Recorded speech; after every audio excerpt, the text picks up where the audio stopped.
গত ভিডিওতে আমি আপনাদেরকে বলেছিলাম আমি আমার এক্সদের সঙ্গে আপনাদের পরিচয় করে দিব। তো আমি শুধু আমার এক্স না, এক্সের অল ফ্যামিলির সঙ্গে আপনাদের পরিচয় করাই দিব, জাস্ট ওয়েট করেন। এই যে এখন আপনারা দেখতে পাচ্ছেন, এটা হচ্ছে আমার এক্স শ্বশুর অ্যান্ড শাশুড়ি।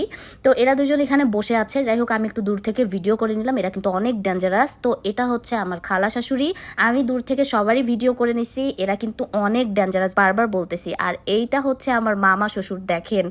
তো দেখেন, ভালো করে দেখে রাখবেন, বুঝছেন, এরা কিন্তু অনেক ভয়ঙ্কর, হ্যাঁ, মনে রাখবেন। আর এখানে এই যে আমি আসলাম, আসার পরে আমি আমার এক্স, দেবর, ননদ এদের সঙ্গে একটু আলাপ করছিলাম, বলতেছিলাম যে দেখ তোর ভাই আমাকে এভাবে ঠকাইছে তো কি হয়েছে, এখন আমি অনেক সুখে আছি, এভাবে হাসতেছিলাম আর বলতেছিলাম। তো ওরা কিন্তু শুনতেছিল, তো ডাকাডাকি করতেছিলাম, ওদেরকে বললাম। বলার পরে আমি আরও আমার অনেক এক্স ফ্যামিলি অনেক আছে, এরা হচ্ছে পাড়া প্রতিবেশী, এক্সদের পাড়া প্রতিবেশী। আর এটা হচ্ছে আমার এক্সের ভাই, হ্যাঁ।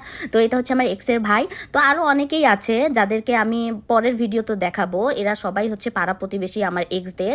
আর এখানে সব থেকে দুঃখের বিষয় ছিল একটা, যে আমি কিন্তু আমার এক্সকে দেখতে পারিনি, কারণ শুনলাম আমার এক্স নাকি অসুস্থ। তো আমার এক্সকে এটা আমি আপনাদেরকে পরে জানাবো।